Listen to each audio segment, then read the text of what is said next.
Welcome back, Yale Alumni. I am so excited to be here for the second day in a row talking Bulldogs basketball. My name is Stephanie, and I am a member of the regional clubs team at the YAA and your host for Yale Alumni Live. In just a few minutes, we're going to be joined by Justin Sears, class of 2016, who is a professional basketball player and two-time Ivy League Player of the Year, in addition to a number of other accolades. He's going to be joining us live from Germany in just a second, so let's get Justin up here to have him. And here he comes. It's been 2 international days of basketball, so I think he is connecting now. Hi, Justin. Yeah. How are Hey, you? thanks for having me. We're I'm so good. happy to It's have you, night. Justin. Yeah, What time is it there definitely. right now? It's 8 o'clock right now. I don't know if you can see out the window, but it's dark outside, so it's Well, thank you I'm so sure it's much still light for outside.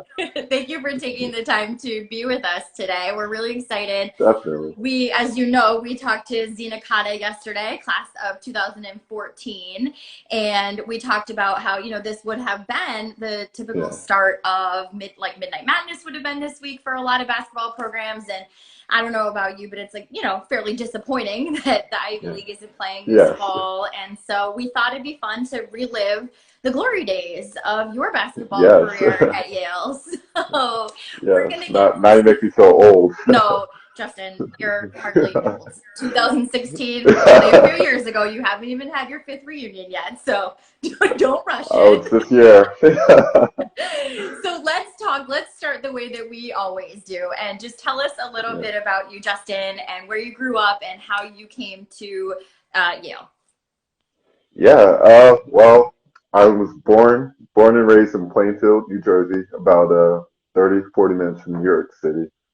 So I didn't start playing basketball until I was 13, 14. So I was a late bloomer. So I was always a tennis player, my brother and I. So we would go to the U.S. Open with my parents every year. And the dream for me was to be a U.S. Open ball boy and be on the sideline. But my parents are always teasing me. I'm a little clumsy.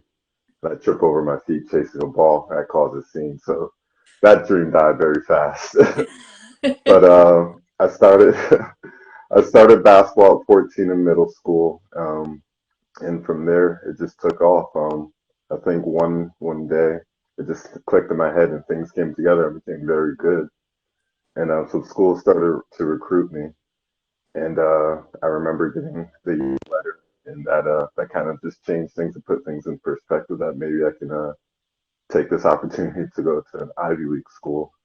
And when it came down to my final list of schools, it was Princeton, Yale, and Stanford. And it came down to Princeton, Yale. My mom didn't want me to be too far from her in California. She wanted me to stay close. So I ultimately decided to go to Yale. And the big reason I went to Yale was I kind of skipped over it, but for high school, I went to a vocational school. So the name of my school is the Academy for Information Technology. It was a weird high school experience. So there were 60 kids, no, 52 kids in my graduating class. It was maybe 190, 61, 20, no, 220 kids in the school in total. So it was a normal high school, and we took kids from all over the county, and we took our normal classes, but in addition, we took some IT and computer classes. So we got to work on like some coding skills and everything, Microsoft Office, all kinds of things.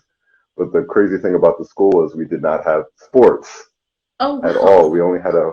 Yes, we only had a varsity robotics team and a varsity chess team, and really good actually, but no sports. So I was lucky I was able to play for my hometown high school in Plainfield, and that experience was great. We were a top 25 program at one point in the country, so we played a really tough schedule. New Jersey basketball is really great. So like Yeah. we played St. Patrick's and all that team that had 8 to 9 Division One players, and Kyrie Irving is one of the guys. He's with the Brooklyn Nets now. Michael Gilchrist, he's on the Dallas Mavericks, and I was able to play against a lot of other quality NBA players before their time. So that gave me a lot of confidence going to play Division One basketball for Yale.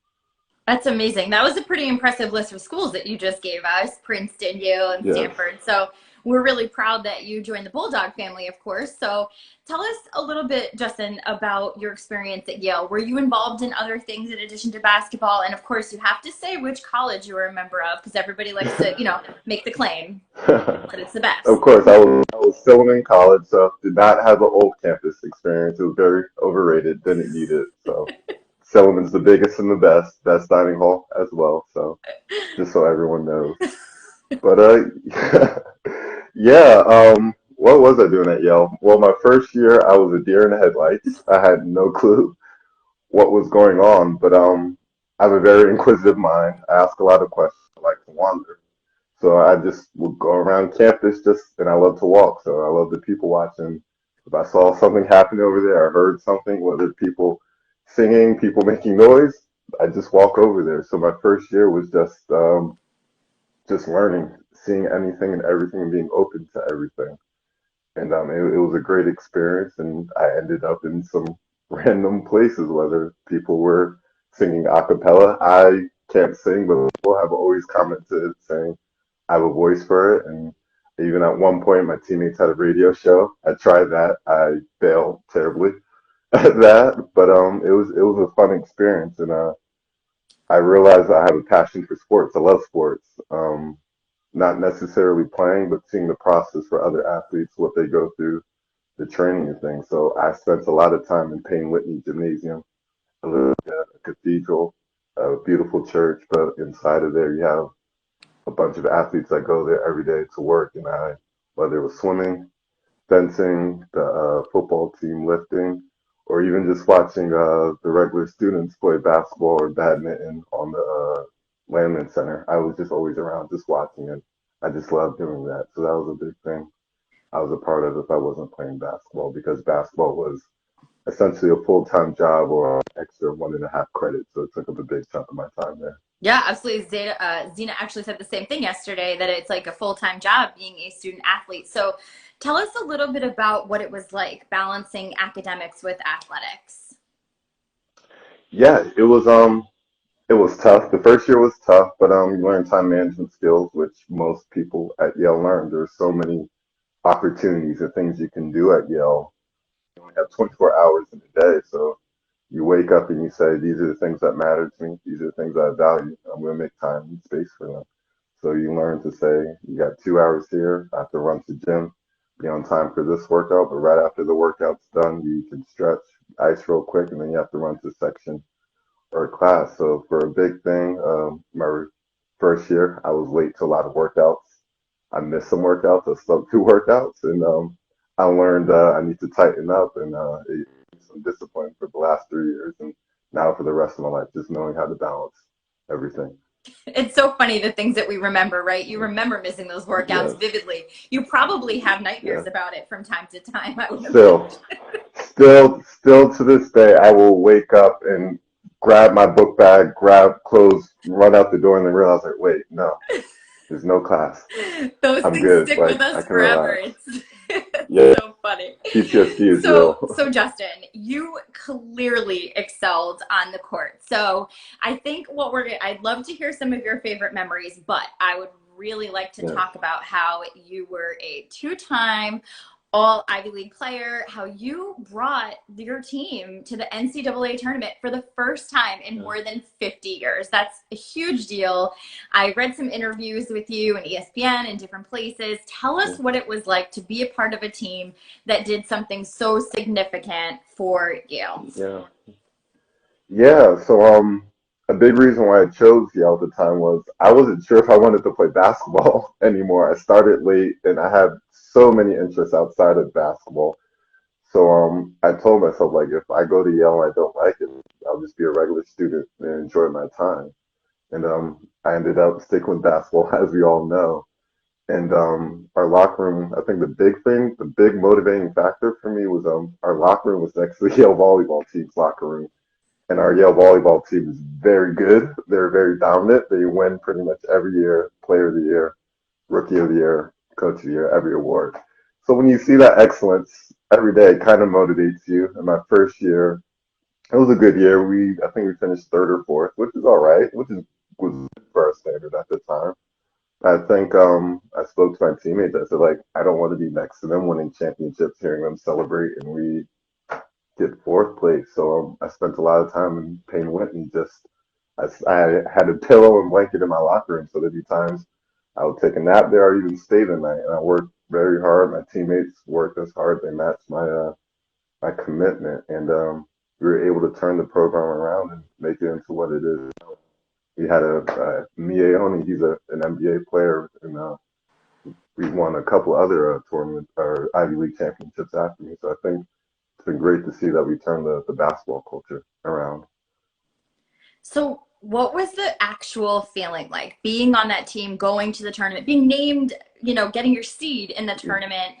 Did alumni reach out to you? Was the pressure intense? Like, just tell us a little bit about what that felt like.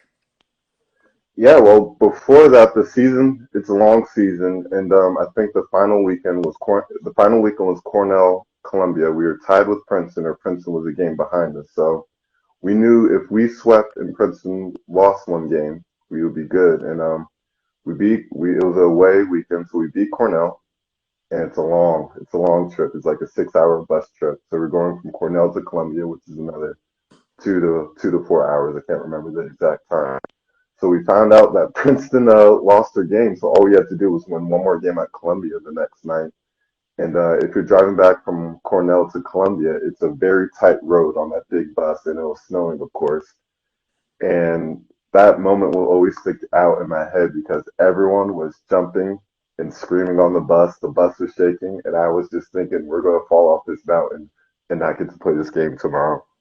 So that was a very big moment. But the next night we were fortunate, we won the game, and it's like a movie. It went so fast, and it was hard to enjoy the moment, but it was a lot of fun. Alumni reached out to me, people I haven't spoken to in years reached out to me, and even random people on the street reached out to us. And I think the even best part about it was we got to play in Providence, Rhode Island, which is a hot skip away from New Haven, Connecticut. So it was pretty much a home game for us. Mm-hmm. So being that close, being on TV, just that whole experience was just amazing. It validates all the work everyone put in, and why little kids like they grow up to play basketball. They want to be on TV in front of everyone in that big moment. Yeah, I can't even imagine what that was like playing that game and beating Baylor. I mean, Baylor's a powerhouse, so that must have been an incredible moment. Did you guys like what was it like as a member of the team? What was the team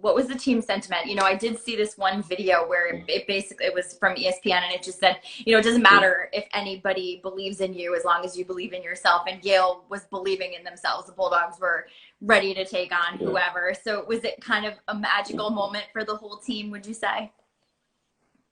Yeah, 100%. I mean, what happens usually with the tournament is it's a big party. It's a celebration that your team had a great year, and usually you get your flowers and you go to the tournament. And people are like, "All right, we made it, we're good," and then they get stomped by a team that's much better than them. But I think an extra motivating factor, which is a funny story, people are going to kill me for bringing this back up. But at the start of the year, I'm just hanging out with my teammates on the couch on a Sunday watching football. And they're like, Justin, you should get a tattoo. And I'm just like, no, I will never get a tattoo. My parents would kill me. My grandmother would kill me. And they go, all right, how about this? If we make the tournament, you get a tattoo. I'm like, no, that's easy. We're going to make the tournament. I fully believe that. They go, all right, if we win the game in the tournament, you get a tattoo.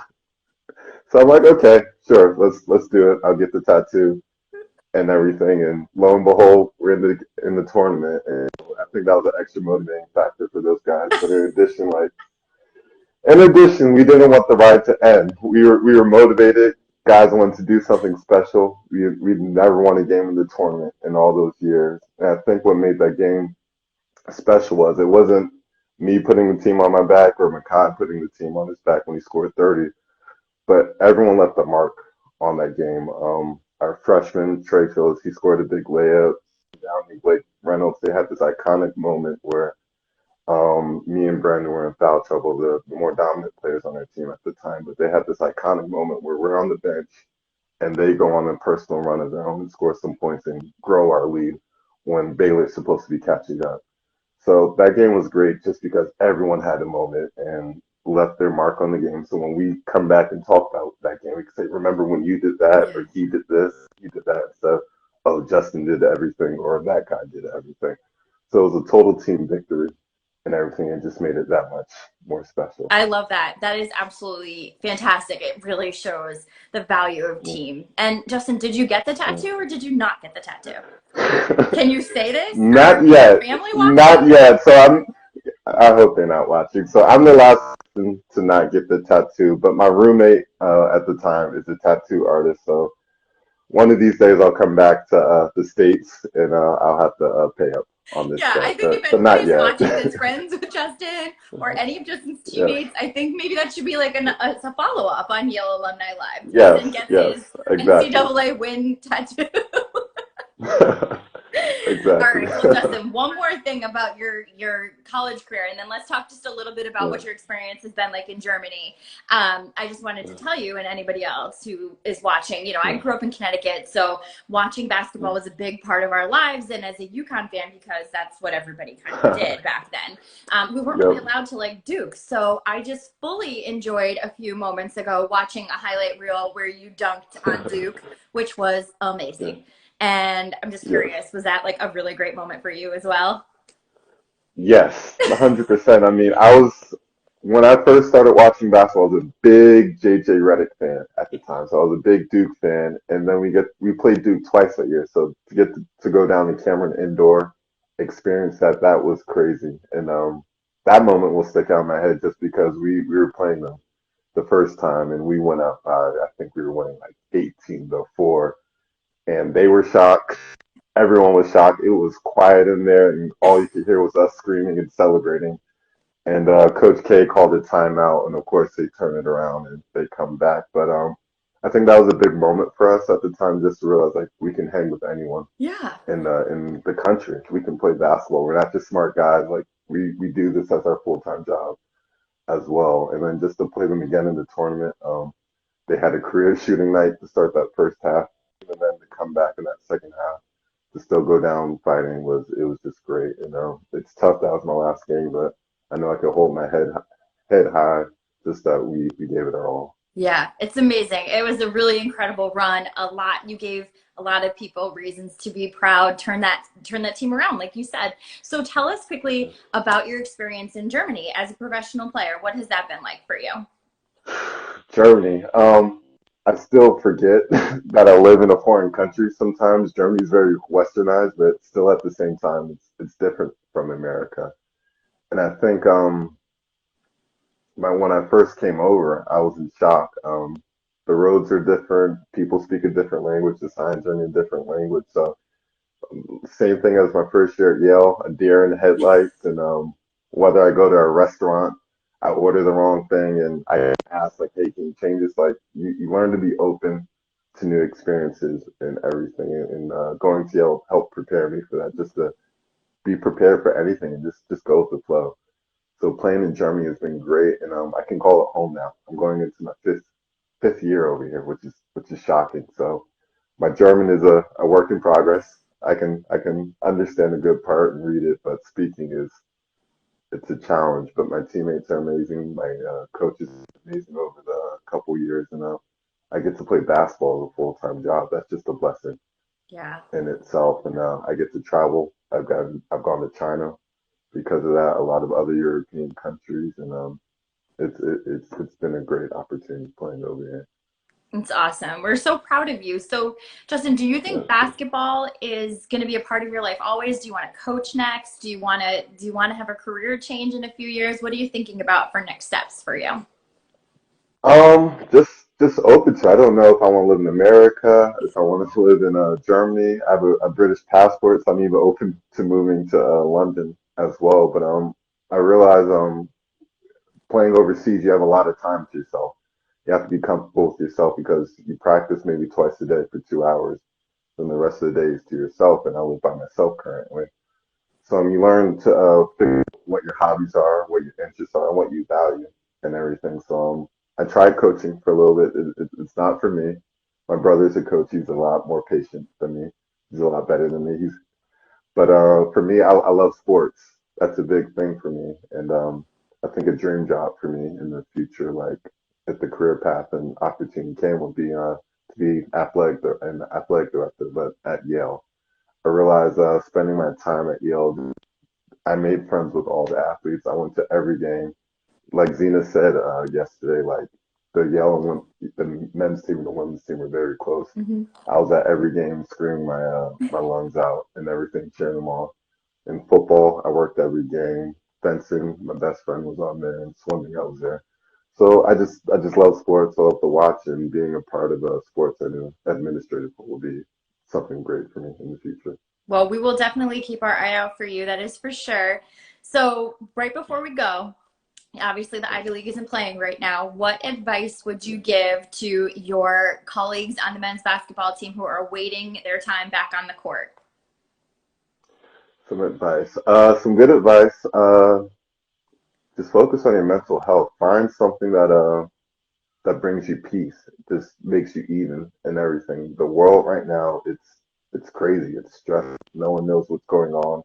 No one knows what tomorrow or next month is going to look like. If you guys are even going to play this year, and what it's going to look like if you play. So the biggest thing is like find a hobby, find something outside of basketball, outside of school that doesn't bring you stress, that just brings you peace and everything, and just keeps you even because you don't know like what tomorrow is going to look like. But if you're even, ready for the next day, it makes things a lot easier. That's great advice. This Yale Alumni Live has been absolutely fantastic for me personally, getting to know all of you and sharing stories of amazing Yaleys. And Justin, you absolutely are an amazing Yaley, and it's been Thank so you. fun Thank getting you. to know you and hearing your story and watching you dunk on Duke. So stay in touch with us. Let us know when you get that tattoo because Definitely. you got to follow through for your teammates. And best of luck Exactly. in your season. And we really hope to see you again soon. Thank you so much, Justin. Perfect. Take Thank you for care. Bye, having me. everybody. See ya.